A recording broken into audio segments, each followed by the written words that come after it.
1592년부터 1598년까지 7년 동안 임진왜란이 일어났어요. 임진란에 일어났다 그래서 임진왜란이고, 두 번째는 정유란에 일어나서 정유재란이라고도 하는데, 그냥 통틀어서 임진왜란 이렇게 합니다. 또 7년 전쟁이라고도 하고요.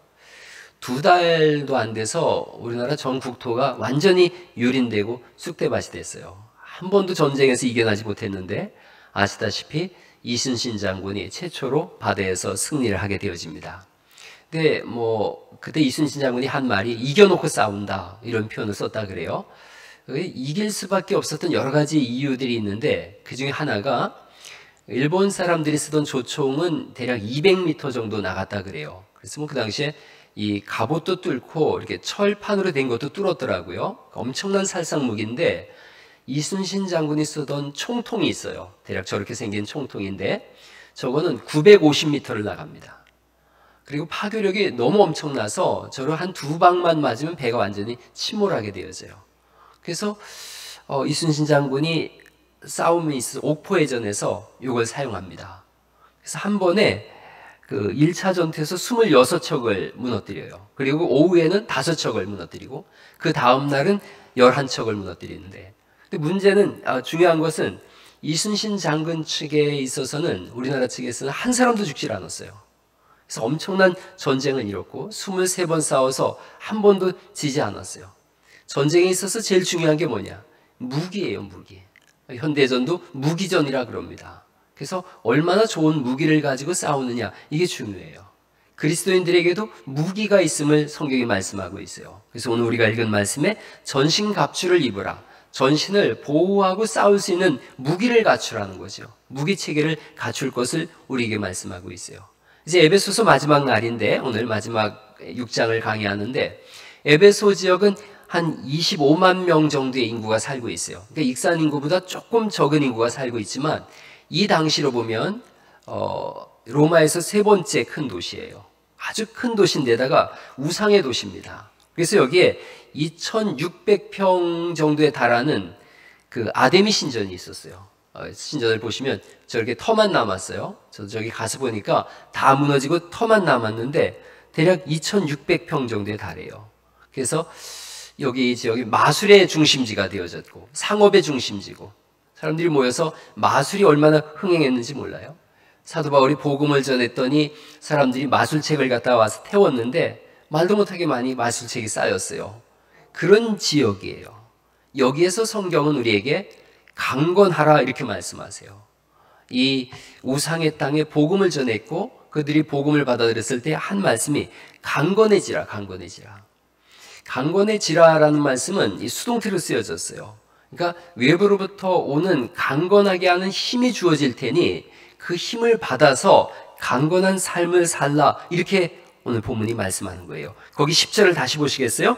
6장 10절에 이렇게 쓰여 있어요. 끝으로라는 것은 이 모든 말씀의 결론이라는 거예요. 에베소서 1장부터 6장까지 왔는데 결론을 말하겠다는 거죠. 왜 이걸 말씀했느냐 하면서 너희가 주 안에서와 그 힘의 능력으로 강건하여지고 하나님의 말씀과 하나님 주시는 능력을 덧입어서 강건한 삶을 살라, 이렇게 말씀하세요.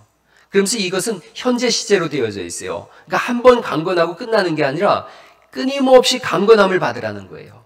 하나님이 우리에게 힘과 능력을 주실 테니 그 힘과 능력을 매분 매초마다 끊임없이 받아서 늘 강건한 삶을 살라. 그리고 그 힘과 능력이 부어지는 것을 오늘 본문은 전신갑주다, 이렇게 말씀하고 있어요. 하나님의 전신갑주를 덧입어서 강건한 삶을 살되 끊임없이 강건한 삶을 살라. 신앙은 내 힘으로 사는 것이 아니라 하나님으로부터 오는 힘을 덧입어 사는 것인 줄 믿습니다. 그리고 한 번 성령 충만하고 끝나는 것이 아니라 매분 매초마다 성령님께 사로잡혀서 강건한 삶을 살라고 성경은 우리에게 명령하고 계세요. 왜 전신갑주를 입어야 하는가? 거기 11절 말씀을 보시겠습니까? 11절, 12절, 13절에 전신갑주를 입어야 되는 이유를 써놨어요. 11절입니다. 마귀의 간계를 능히 대적하기 위하여 하나님의 전신갑주를 입으라 이렇게 말씀하고 있고, 12절 말씀 같이 한번 읽어볼까요? 12절은 전부 마귀를 향한 말씀입니다. 마귀가 이런 상대라는 거예요. 우리가 상대하는 마귀가 이런 자들이다 이런 건데, 12절 말씀 읽어보죠. 시작. 우리의 씨름은 권세자들과 이 어둠의 세상 주관자들과 하늘에 있는 악의 영들을 상대함이라. 그러니까 육신과 육신으로 싸우는 그런 전쟁이 아니라 영적 전쟁이다 이런 거예요. 성경은 우리에게 알려주세요. 마귀가 있구나. 마귀와 그 졸개들이 있다는 거죠. 우리 성경으로는 귀신으로 번역됐지만 정확한 번역은 마귀와 마귀들 이렇게 성경은 번역되어졌어요.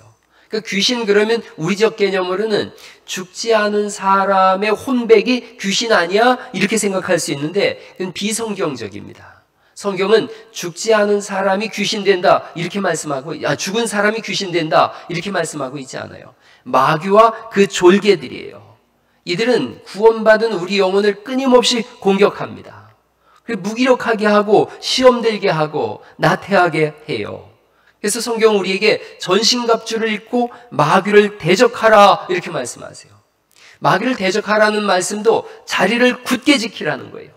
마귀가 끊임없이 거센 공격을 해올 거다. 자리를 굳게 지키고 끌려다니지도 말고 무너지지도 말고 신앙의 자리를 사수하면서 이겨나가라 이렇게 말씀하는 거예요.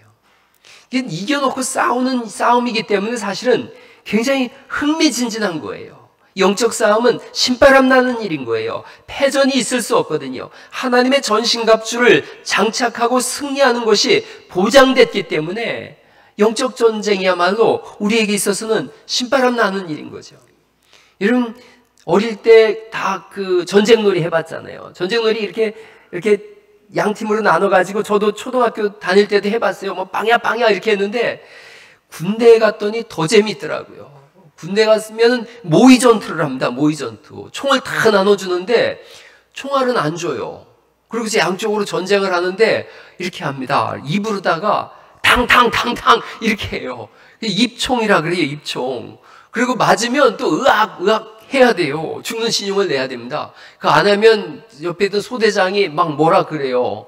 그래서 이제 두두두두두 막 그러면 총알 아끼라 그러고 막 아주 군대가 되게 재밌어요. 이러면 이 군대 가서도 총싸움이 재밌더라고요. 그래 이제 군대 가서 입으로다가 입총으로 탕탕탕탕 하지만 우리는 영적 싸움이니까 예수의 이름을 부르고 할렐루야를 외치고 아멘 이러면서 승리하는 거죠. 그때마다 마귀는 으악 하고 쓰러지는 거예요. 매 순간이 영적 전쟁입니다. 그러니까 전쟁이니까 또 생각해 보세요. 군대도 그렇고 어릴 때도 그랬어요. 전쟁이 일어나면 작전을 세웁니다. 마귀도 작전 세워요. 6장 11절 말씀에 마귀의 간괴 이렇게 써 있거든요. 마귀는 계략을 세운다는 거예요. 작전을 세운다는 거예요. 마귀의 작전이 뭐냐? 성도를 분열시키는 거예요. 성도를 공격하고 교회를 분열시켜서 교회를 와해하려고 하는 거예요. 그래서 성도가 깨어있지 않으면 교회는 극심한 분열에 일어나게 되어지고 깨어나지 못하면 성도는 시험에 들어요. 마귀는 작전을 씁니다. 하나님을 의심하게 해요. 불신하게 하고 말씀을 자기 마음대로 적용하게 합니다. 제가 그런 것도 한번 읽어봤어요. 전신갑주를 입으라 이거를 자기 마음대로 해석하는 사람들이 있는 거예요. 어떤 사람은 그렇게 해석했어요. 막이 하얀 막처럼 덮였다는 거예요. 영적인 눈이 띄어지면 하얀 막이 덮여서 마귀가 아무리 공격을 해도 그 막이 다 막아주고 자기는 특별히 그 막이 두껍기 때문에 다른 사람한테 이렇게 기도해주면 그 막이 옮겨가서 그 사람도 보호한다. 그럴듯하죠? 그래서 사람들이 거기 가서 다 머리를 디밀고 나도 그 막을 씌워주세요. 이러는 순뻥이에요. 이런 건 없어요. 그러니까 자기 마음대로 해석하게 해요. 마귀가 하는 일, 하나님 말씀을 못 믿게 하거나 하나님 말씀을 자기 마음대로 해석하게 하거나 이러는 거예요. 문선명의 아들이 해석하는 거 봤어요. 문은 영어로 달이잖아요. 문선명은 달과 같고 써는 뭐예요? 태양과 같아서 명은 밝을 명자를 또 썼더라고요. 태양과 달 같아서 밝게 빛나는 게 문선명이다. 이렇게 해서 사람들을 호도하기도 하고, 우리나라에 3대 이단이 있어요. 신천지, 구원파, 안상홍 증인회. 안상홍이 하는 얘기를 제가 들어봤어요. 안상홍에 빠진 사람을 한번 그 사람을 회심시키려고 만나본 적이 있어요. 안상홍은 자기 이름이 성경에 나온다는 거예요. 사도행 요한계시록 14장 2절에 하늘에서 나는 소리를 들었더니 많은 물소리와 검은 고 소리가 들렸다. 많은 물 홍자에다 검은 고 상자를 써서 상홍이라고 자기 이름이 나온대요. 그래서 제가 아니잖아. 그래서 안상홍이잖아. 내 친구는 박상홍인데? 그러면 그 친구가 더 하나님인데? 그렇게 제가 우스갯소리처럼 해본 적이 있어요. 자꾸 자기에게로 그렇게 호도하는 거예요. 구원파, 귀에 솔깃하게 합니다. 한번 구원받은 사람은 더 이상 회개할 것이 없다. 이게 구원파예요. 그리고 구원받은 날짜, 깨달은 날이 구원받은 날이다. 자꾸 이렇게 사람들로 하여금 혹하게 하는 말을 자기 마음대로 해석해서 자기를 따르게 해요. 신천지의 이만희, 자기가 구원자다, 이긴 자다 이렇게 얘기하면서 자기를 왕으로 숭배하게 해요. 여러분, 신천지의 찬송가 중에 오늘 나신 만희왕을 기쁨으로 맞이하자, 오늘 나신 만희왕께 찬양하며 경배하자, 이만희가 무슨 약속의 왕이다 이렇게 찬양하고 있어요. 거짓을 진리로 바꿔서 성도를 미혹하는 세력들, 그게 귀신의 역사예요. 성경은 사탄을 거짓의 아비라 그랬어요. 그래서 오늘도 보니까 이 말씀에도 수없이 많은 16절 말씀이죠. 불화살을 쏜다는 거예요. 끊임없이 불화살을 쏘는 거예요. 그래서 성경이 13절에 그렇게 말씀하고 있어요. 13절 말씀 다시 한번 읽어볼까요? 시작. 그러므로 하나님의 전신갑주를 취하라. 이는 악한 날에 너희가 능히 대적하고 모든 일을 행한 후에 서기 위함이다. 이렇게 말씀하세요. 든든하게 서서 물러서지 말고 전신갑주를 이기고 이겨나가라, 이런 말씀이에요. 악한 날이 있다는 거죠. 신앙이 흔들리는 때가 있고 믿음을 바로 세우기 어려운 악한 날이 있다. 그 날을 이길 수 있는 것이 뭐냐? 하나님의 전신갑주를 입는 것 외에는 없다라고 말씀하세요. 그러면 전신갑주가 뭔가를 우리가 봐야 되겠죠. 전신갑주가 뭘까? 저렇게 하나님의 전신갑주를 아주 우리 주일학교 성경학교 때 그렸던 그림인데요. 저렇게 써 있어요. 하나씩 하나씩 보려고 그래요. 여러분, 일단 여기 보는 거에서 위에서부터 봐볼까요? 머리에 뭘 썼어요? 구원의 투구를 썼어요. 이쪽 오른손에 뭘 들었어요? 믿음의 방패. 오케이, 믿음의 방패. 왼쪽 손에는 성령의 검. 가슴에 뭘 붙였어요? 의의 흉배. 허리에는 진리의 허리띠. 발에는 평안의 신발을 신어라. 이렇게 말씀하고 있어요. 하나씩 보죠. 먼저 14절 말씀을 같이 한번 읽어볼까요? 14절 시작. 그런즉 서서 진리로 너희의 허리띠를 띠고, 여기까지요. 진리로 허리띠를 띠라, 이렇게 말씀하세요. 이 진리라는 말씀이, 우리는 진리 그러면 무조건 성경 이렇게 말씀할 수 있는데, 이 본문에 쓰인 이 진리는 진실이에요. 진실. 그리고 허리띠라는 건 오늘 우리가 이렇게 매는 허리띠를 말하지 않아요. 이 배꼽에서부터 아래 이 무릎 바로 위에까지를 가려주는 거예요. 그래서 급소를 철저히 가려주는 로마 시대 때 허리띠는 되게 중요했어요. 여기다가 모든 검도 붙이고 방패도 때로는 여기다 붙들어 매기도 하고 그랬어요. 아랫부분을 완전히 가려서 급소를 보호하는 거예요. 그런데 진리로 그 허리띠를 떼라라고 말씀하세요. 진리 위에 그걸 장착하라는 거예요. 이 진리는 사실은 하나님의 말씀의 의미도 있지만 그보다 본문에 정확하게 쓰인 것은 진실이란 뜻이 있어요. 진실. 진실로 허리띠를 띠라. 정직함으로 허리띠를 띠라. 이런 거예요. 정직하지 못하면, 진실하지 못하면 넘어진다는 거죠. 유대인들이 자녀가 태어났을 때 처음으로 가르쳐주는 두 단어가 있다 그래요. 하나님 말고 두 단어가 있는데, 하나는 에메트라고 하는 저 히브리어예요. 그리고 쉐케르라고 하는 저 단어예요. 저걸 한번 눈여겨서 가만히 봐보세요. 에메트라고 하는 저 단어는 히브리어는 한문처럼 오른쪽에서 왼쪽으로 읽어요. 우리는 왼쪽에서 오른쪽으로 써나가고 있는데 히브리어는 거꾸로예요. 그래서 여러분이 읽는 저 에메트의 저 반대쪽에 있는, 트자 반대쪽에 있는 게 알렙이에요. 알렙. 저게 히브리어의 첫 글자예요. 그 가운데 있는 게 히브리어의 가운데 글자예요. 그리고 맨 끝에 있는 게 히브리어의 마지막 글자예요. 진실이라는 말은 처음과 끝과 중간과 끝이 똑같다는 거예요. 그게 진실이에요. 또 저 글자를 가만히 상형 문자적으로 보면 다리가 다 두 개씩 있어서 든든히 서 있어요. 진실은 절대 무너지지 않는다는 거죠. 거짓은 쉐케르예요, 쉐케르. 저건 다리가 다 하나씩밖에 없어요. 그래서 흔들릴 수밖에 없는 거예요.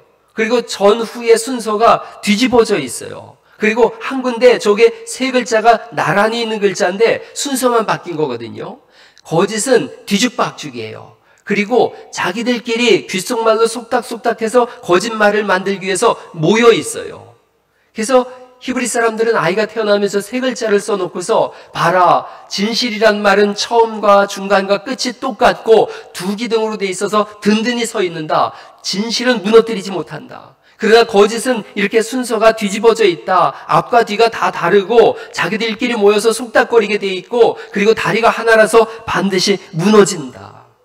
성경이 우리에게 말씀하고 있어요. 진리로 허리띠를 떼어라. 그래야 급소를 피할 수가 있고 든든히 설 수 있다. 마지막 날이 올 거다. 악한 날이 올 거고 신앙을 지키기 어려운 때가 올 텐데 그때 처음으로 무장해야 될 것이 뭐냐? 진리의 허리띠다. 진실하라. 정직하라. 그때야말로 영적 전쟁에서 이길 수 있다. 이걸 말씀하고 있습니다.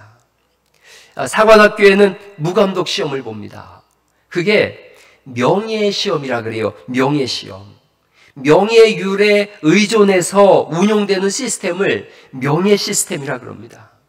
2018년대 광운대 총장으로 정년퇴직한 그 천장호 광운대 전자공학과 석좌 교수가 있어요. 이분이 35년간 주장한 게 무시험 감독이에요. 무감독 시험이에요. 감독 없이 시험을 보자. 그래서 과제물과 시험에다가 전부 이름을 쓰고 그 옆에다가 그렇게 쓰게 했어요. 정직하게 작성하였습니다. 명예시험이에요. 정직과 신뢰를 가르치기 위해서 이렇게 했다는 거예요.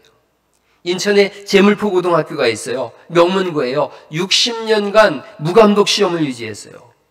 여러분, 처음 무감독 시험을 하기 전에 그 시험을 보면 낙제생이 10명 정도 나왔대요. 60점 미만인 낙제생 10명 정도 나왔는데 무감독 시험으로 진행했어요. 이 돌아가신 길영희 총장, 이 교장 선생님께서 무감독 시험을 봅시다.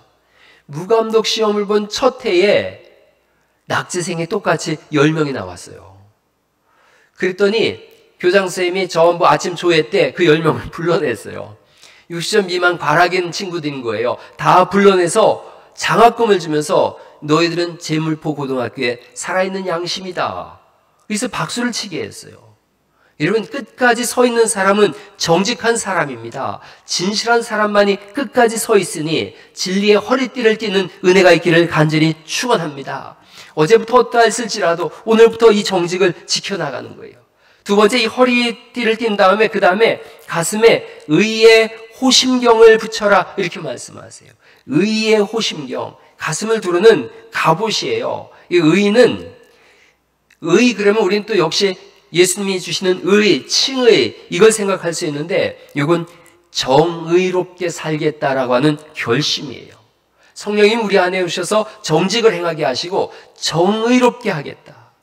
호심경 목에서부터 이 허벅지까지 역시 똑같이 가려준다 그래요. 그게 철저한 갑옷이에요. 특별히 중요한 가슴과 폐를 보호하는 역할을 해요. 성도로 하여금 정의로움, 그것이 가슴을 보호하는 거예요. 우리의 심장을 보호하는 거예요. 마음을 보호하는 거예요. 정의로운 삶을 성경은 우리에게 요구하고 계세요. 팀 켈러 목사님이 정의가 뭔가 이거에 대해서 쓴 적이 있어요. 세상에 정의란 무엇인가라는 책을 보고서 똑같이 정의란 무엇인가, 기독교인에게 있어서 정의란 무엇인가. 성경적 정의란 십자가로 구원받은 사람들이 그 은혜로 이웃과 올바른 관계를 맺어가는 것이다. 한번 띄워봐요. 정의란 무엇인가? 세 가지를 말씀하고 있는데 A 한번 읽어볼까요? 첫 번째 거 시작. 모든 사람을. 두 번째 또 읽어보죠. 시작. 아낌없이 베푸는 것. 세 번째, 약한 자를 돕는 것. 이게 그리스도인의 정의라는 거죠. 성령 받은 분들이 성령님이 충만했을 때 사도행전 2장에 이런 정의를 이뤄갔어요. 사도행전 2장 44절 말씀 보면 믿는 사람들이 다 함께 있어서 물건을 서로 통용했다는 거예요. 재산과 소유를 팔아서 각 사람의 필요를 따라 나눠줬다는 거죠. 마음을 같이 해서 성전에 모이기를 힘쓰고 집에서 떡을 떼며 기쁨과 순전한 마음으로, 순전한 마음이라는 건 깨끗한 마음, 정의로운 마음이에요. 그것으로 음식을 먹으며 하나님을 찬미하고 백성에게 칭송을 받았더니 구원받는 사람을 주께서 날마다 더하게 하셨다. 신앙은 매일 정의로운 삶을 선택하는 거예요. 자, 허리에 진리의 허리띠를 띄었어요. 의의 호심경을 붙였어요. 그 다음에는 평안의 복음의 신발을 신으라 이렇게 말씀하세요. 신발을 신는다. 그 신발이 뭐냐? 평안이라는 거예요. 평안. 이게 로마 군인들의 그 복장을 그대로 말씀한 거예요. 미끄럽거든요. 미끄러우면 전투를 치를 수가 없어요. 로마 군인들에게 있어서 이 신발은 굉장히 중요한 전쟁 무기였어요. 로마식 군화였던 거죠. 군화. 군대 들어가면 제일 먼저 보급받는 것 중에 하나가 군화지요. 이걸 신고서 미끄러지지 않는 거예요. 제가 3년 전에 교회 체육대회 때 굽 높은 운동화를 신고서 축구를 하다가 발목을 다쳤어요. 말도 못하고 몇 달 고생을 했어요. 불편한 신발로는 전쟁을 치를 수가 없어요. 영적 전쟁에 있어서 우리의 신발이 뭔가? 평안의 복음의 신발이다 이렇게 말씀하세요. 이 복음의 특징이 뭐냐? 평안이에요. 평안이 없으면 미끄러진다는 거예요. 복음이 우리에게 와서 뭘 주는가? 평안을 주는 줄 믿습니다. 하나님과 우리 사이를 담을 헐어 놓으셨거든요. 관계가 회복되어졌어요. 그래서 우리로 하여금 평안이 온 거예요. 평안의 복음의 신발이 없으면 인생은 미끄러져요. 오늘 본문이 계속 우리에게 강조하는 게 서게 하기 위함이다. 서 있어라. 굳건히 서 있으라 그러는데 복음의 신발이 없으면 미끄러지는 거예요. 그러니까 가장 우리에게 있어서 바닥이 뭔가, 기초가 뭔가, 복음이더라는 거죠. 미끄러지지 않는 인생, 복음으로 무장된 인생이에요. 시편 73편에 부자가 악당인데다가 돈도 잘 벌고 건강하기도 하고 오래도 살고 근심도 없더라는 거죠. 그래서 예수 믿는 사람이 시험 들은 거예요. 아니, 악인이 저렇게 형통할 수가 있어? 그 악인의 형통을 보면서 미끄러질 뻔했다는 거죠. 그런데 결론이 시편 73편 18절에 이런 결론이 나와요. 주께서 참으로 그들을, 그 악당들을 미끄러운 곳에 두시며 파멸에 던지시니 그들이 어찌하여 그리 갑자기 황폐되었는가? 놀랄 정도로 그들은 전멸하였나이다. 악당은 미끄러운 곳에 있더라고요. 내가 악당 잘 되는 걸 보면서 미끄러질 줄 알았는데 나는 굳건히 서 있고 악당은 갑자기 미끄러져서 무너지더라는 거죠. 성경은 복수하지 말라. 복음 없는 인생은 어차피 미끄러지는 인생이다. 여러분, 오늘 인생에 미끄러움이 있다면 복음을 확인하는 은혜가 있기를 간절히 축원합니다. 복음 안에 서 있는 사람, 예수님 안에 서 있는 사람만이 끝까지 서 있어요. 그런 사람은 하나님이 구원하시고 붙잡으시고 도우시는 줄 믿습니다.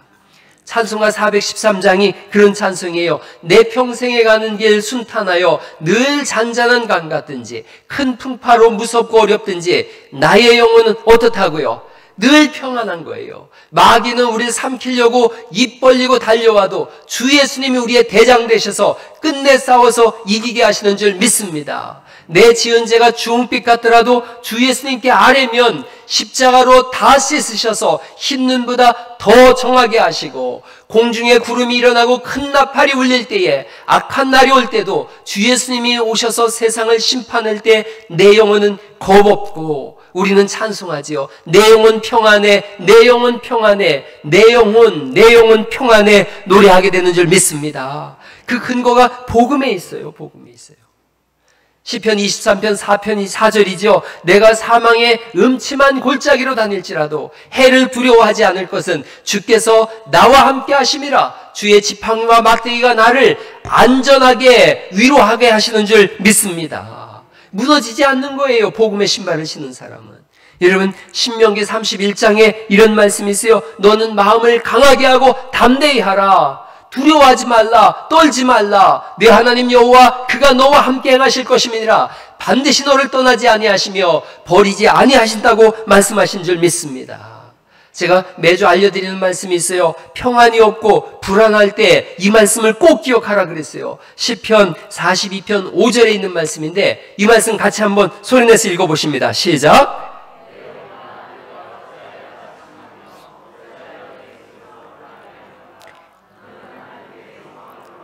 그가 나타나 도우심으로 말미암아 내 하나님을 여전히 찬송하리로다.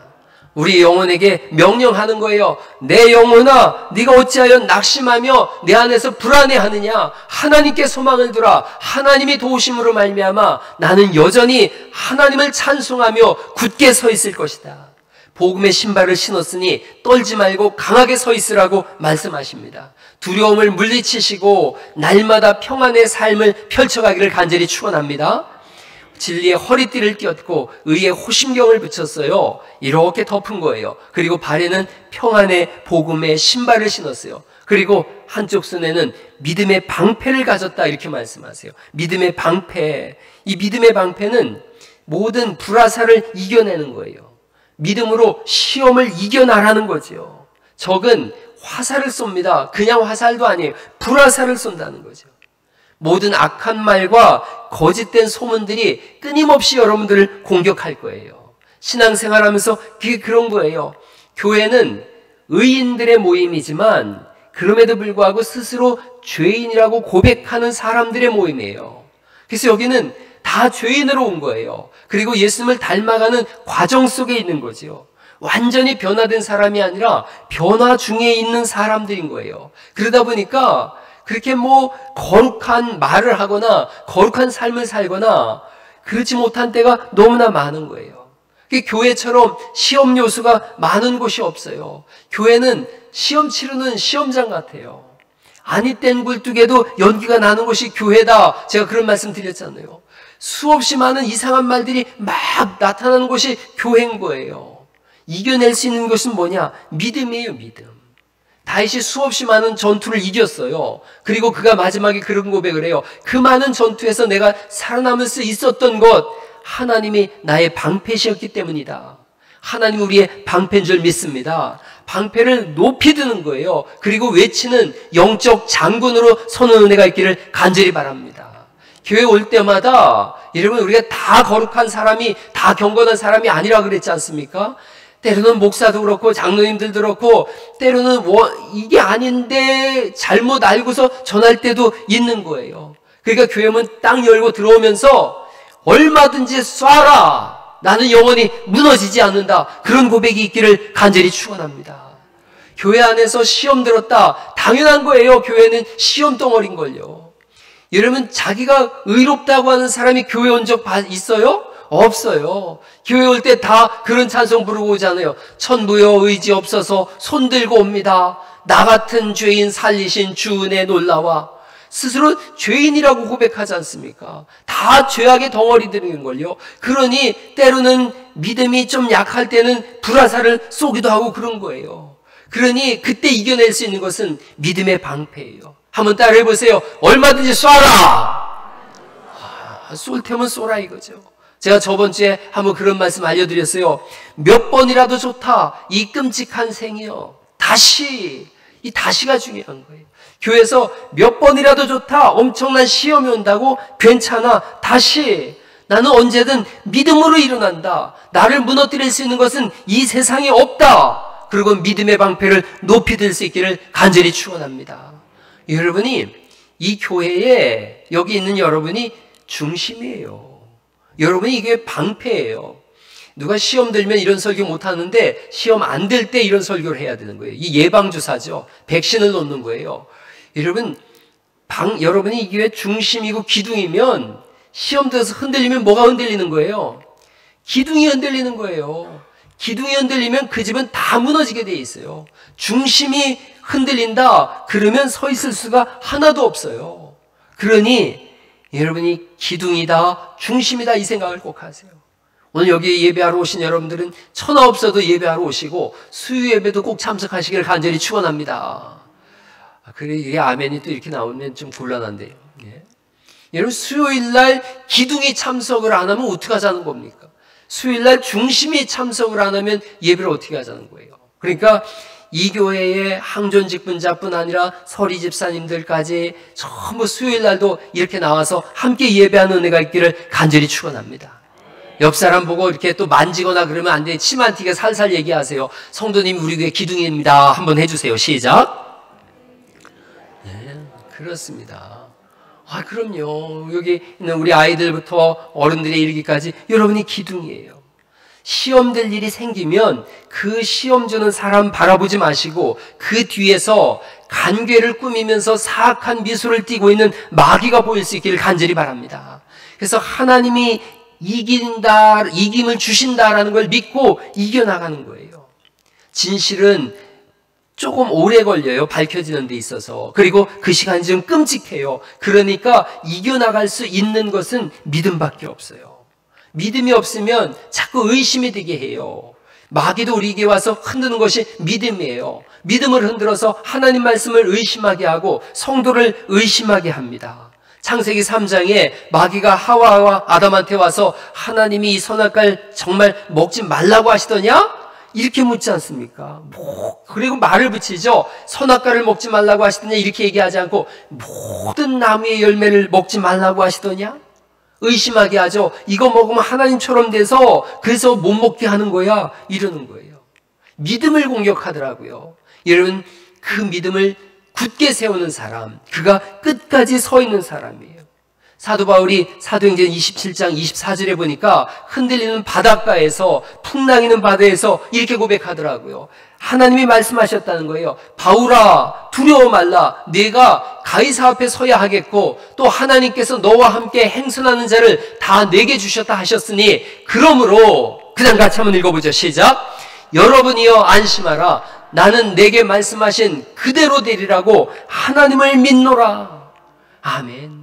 그 풍랑이는 바다를 어떻게 이겨냈나? 하나님을 믿노라. 그걸로 이겨낸 거예요. 믿음은 어떤 시험도 이기게 합니다. 흔들리지 않는 믿음으로 시험을 극복하라. 그게 믿음의 방패를 가지라는 거예요. 다시 보세요. 허리에는 뭘 띠라고요? 진리의 허리띠를 띠고 가슴에는 의의 흉배를 붙이고 의의 호심경을 붙이고, 그리고 또 발에는 뭘 신어요? 평안의 신발을 신고 한쪽에는 믿음의 방패를 가지라. 이렇게 말씀하고 있고, 머리에 쓰는 게 있어요. 구원의 투구예요. 불변의 구원이라는 거죠. 흔들리지 않는 구원, 누구도 뺏어갈 수 없는 구원의 투구를 써라. 가장 위험한 곳이 머리예요. 머리에. 제가 몇 해 전에 권투를 좀 배워봤어요. 권투 배울 때 그 코치가 계속 하는 말인 거예요. 가드 올려, 가드 올려. 그래요. 가드 올려가 뭐냐면 머리를 보호하라는 거예요. 이거 올려서 머리 보호해라. 머리가 가장 중요하거든요. 이거 한 대 맞으면 기절하거든요. 이걸 구원의 투구로 완전하게 보호하라는 거예요. 성경은 우리에게 구원을 세 가지 시제로 말씀하고 있어요. 과거적 표현으로 구원 받았다 이렇게 말씀하세요. 아무도 뺏어갈 수 없는 구원을 받았다. 그리고 현재적 표현으로 구원을 이루어가라. 이것은 예수님을 닮아가라 이런 뜻이에요. 그리고 미래적 표현으로 구원의 완성을 말씀하세요. 구원을 온전히 이루었다 이런 거예요. 하나님 앞에 서 있는 사람, 영화의 과정을 말씀하세요. 그러니까 과거에는 구원을 이루었다, 현재는 지금 현재적 표현으로 끊임없이 구원을 이루어가라, 성화의 말씀이고, 그리고 미래적 표현으로 온전히 구원을 이루었다, 영화적 표현을 쓰고 있어요. 이 구원은 빼앗기지 않는 거예요. 그런데 이 구원의 투구는 벗지 말아야 되는 거예요. 신앙생활하다가 이런 일 저런 일로 인해서 구원의 투구를 자기 마음대로 벗는 사람이 있어요. 여러분, 구원의 투구를 끝까지 눌러쓰고 무너지지 않는 신앙을 가질 수 있기를 간절히 바랍니다. 그리스도인들은 영원히 죽지 않는 불사신들인 거예요. 하나님의 보호 속에서 이긴 싸움을 싸우는 거예요. 날마다 예수님의 이름을 부르며 여호와 니시 승리의 깃발을 높이 드는 사람, 그들이 그리스도인들인 줄 믿습니다. 우리가 이 평생을 이 구원의 투구를 끝까지 쓰고서 주님의 이름을 부르며 나아가면 하나님 앞에 섰을 때 주님께서 그 구원의 투구를 벗겨주시고 거기에 승리의 면류관을 씌워주실 줄 믿습니다. 그날까지 이걸 벗는 게 아닌 거예요. 다시 한번 보세요. 허리에는 진실, 진리의 허리띠를 띠고 가슴에는 의의 호심경을 붙이고 발에는 평안의 예비의 신발을 신고, 그리고 믿음의 방패를 갖고 머리에는 구원의 투구를 쓰는 거예요. 하나 더 남았어요. 성령의 검을 가져라 이렇게 말씀하세요. 성령의 검, 그것은 하나님의 말씀이다 이렇게 말씀하세요. 최종적 무기, 다 방어용 무기지만 공격용 무기를 하나 뒀는데 그게 하나님 말씀이라는 거죠. 하나님 말씀이 어떤가? 히브리서 4장 12절 말씀에 이렇게 써 있어요. 하나님의 말씀은 그다음 같이 읽어봐요. 시작. 살아있고 활력이 있어 좌우의 날선 어떤 검보다도 예리하여 혼과 영과 및 관절과 골수를 찔러 쪼개기까지 하며 또 마음의 생각과 뜻을 판단하나니 이렇게 말씀하세요. 말씀이 살리게도 하고 죽이게도 합니다. 이렇게 축 쳐져서 힘이 없이 그렇게 왔어도 하나님 말씀이 들려오면 모든 근심과 두려움이 내려지게 되어지고 일어나서 다시 한번 승리의 삶을 살아가게 되는 줄 믿습니다. 저는 개인적인 간증으로 아플 때가 있어요. 종종 아플 때가 한 번씩 있는데 그때도 이렇게 주일 예배 한 번 딱 드리고 나면 정말로 기가 막히게 모든 아픔이 다 사라져요. 마음도 그렇고 몸도 그렇고 질병도 그렇고 다 낫는 경우를 너무나 많이 경험했어요. 그래서 하나님의 말씀은 영혼도 살리고 마음도 살리지만 육신도 살리는구나. 저는 설교할 때 하나님 말씀을 들고 영적 전쟁을 한다 이 생각을 해요. 그래서 저에게 설교는 하나님의 말씀을 들고 싸우는 영적 전쟁의 시간이구나. 고난의 때, 시험의 때에 성령의 검인 말씀을 들고 싸우는 은혜가 있기를 간절히 축원합니다.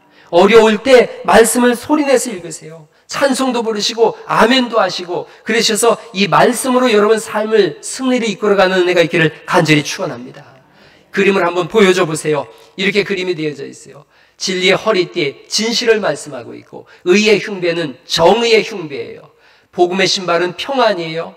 믿음의 방패는 믿음이고 구원의 투구는 구원이고 성령의 검은 말씀이더라는 거죠. 노란 글자 6개만 한번 쭉 읽어볼까요? 시작.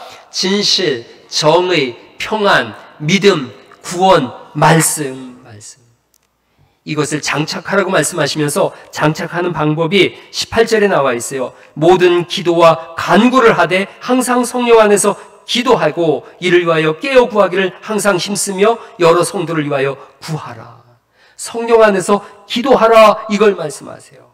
여러분 우리 싸움은 혼자 싸우는 싸움이 아니에요. 이렇게 구름처럼 허다한 믿음의 증인들과 함께 싸우는 싸움인 줄 믿습니다. 여러분과 함께 기도하는 거예요. 하나 돼서 싸우는 싸움인 거예요. 그래서 이 로마 시대 때 방패가 너무 중요했어요. 이렇게 서로가 어깨를 탁 마주하고서 옆 사람의 심장을 그 방패로 보호해 주는 거예요. 근데 이쪽에서 칼이 이렇게 들어오면 이 방패를 어떻게 하겠어요? 내 쪽으로 옮기겠죠. 그런데 끝까지 내가 칼을 맞아도 이 방패를 쥐고 있는 것은 옆에 있는 전우를 사랑할 때 가능한 거예요. 교회가 어떤 곳인가? 서로가 내 목숨처럼 소중히 여기는 전우애를 가지고 싸우는 것이 교회인 줄 믿습니다.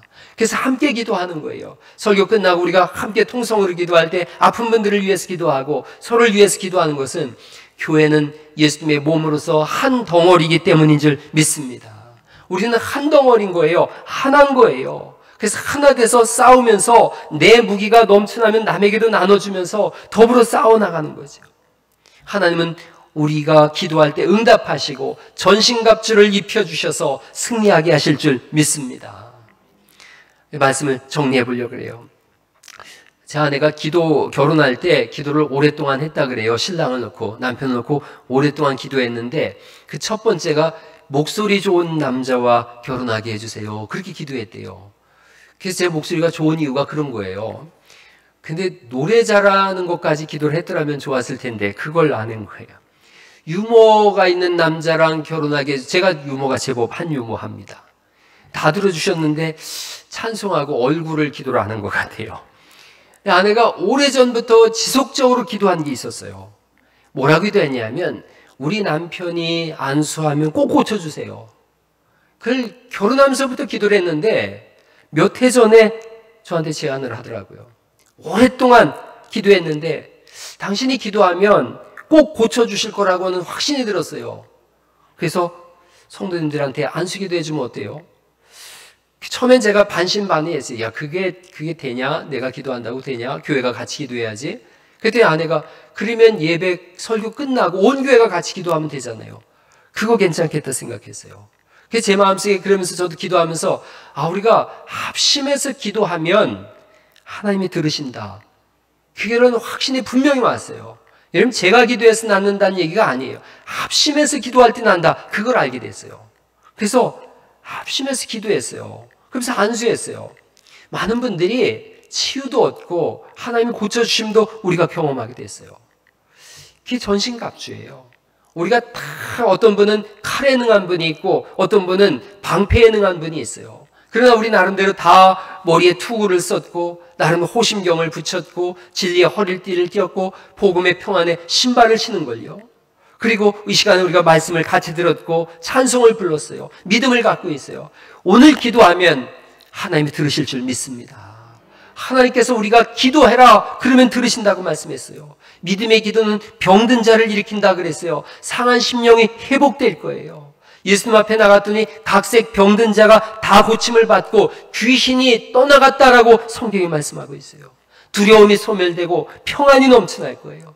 그리고 아직 예수 믿지 않은 분들이 있다면 오늘 예수님을 영접하게 될 줄 믿습니다. 우리 기도 속에 이런 일이 일어날 거예요. 오늘 제가 일일이 다 안수 못하더라도 여러분 동일하게 기도하는 거니까 자기가 자기 아픈데 손을 얹고 기도하게 해요. 마음이 아프면 가슴에 손을 얹고 마음이 아파요. 하나님 고쳐주세요. 머리가 아프면 머리에 손을 얹고 하나님 고쳐주세요. 우리가 이 시간 합심해서 기도합니다. 우리 교회에 많은 분들이 암투병 중인 몇몇 분들이 계세요. 이수영 집사님이 있고 또 김희정 집사님이 있어요. 엊그제 김희정 집사님 전화가 왔는데 암덩어리가 확 줄었다는 거예요. 그래서 교회가 기도해 주셔서 그렇다고 너무 좋아하는 거예요. 여러분 싹 낫도록 기도해야 될 것 같아요. 우리 지웅근 집사가 지웅근 성도님이 암에서부터 벗어났지만 다시 생기지 말라고. 우리 교회에 암 걸렸던 분들이 있는데 다시는 암이 생기지 않도록 해달라고. 아픈 분들이 오늘 싹 낫게 해달라고. 문제가 있다면 문제가 해결되게 해달라고. 진로가 막혀 있다면 진로를 열어달라고. 문이 닫혀 있다면 문을 열어주시고 절망이라면 소망으로 바꿔달라고. 믿음이 없으면 오늘 믿음을 달라고 기도하셔서 응답받는 가장 복된 날 될 수 있기를 간절히 축원합니다. 오늘 하나님이 그 일을 하실 거라고 믿고 우리 찬송하고 함께 기도할 수 있기를 간절히 바랍니다. 세상의 유혹, 시험이 몰려올 때에 나의 힘으로는 그것들 모두 이길 수 없네. 거대한 폭풍 가운데 위축된 나의 영혼 어찌할 바를 몰라 헤매이고 있을 때 주를 찬양, 손을 들고 주를 찬양. 전쟁은 나에게 속한 것이 아니고 하나님께 속한 것이기에 우리가 기도하면 하나님 응답하시고 승리하게 하실 줄 믿습니다.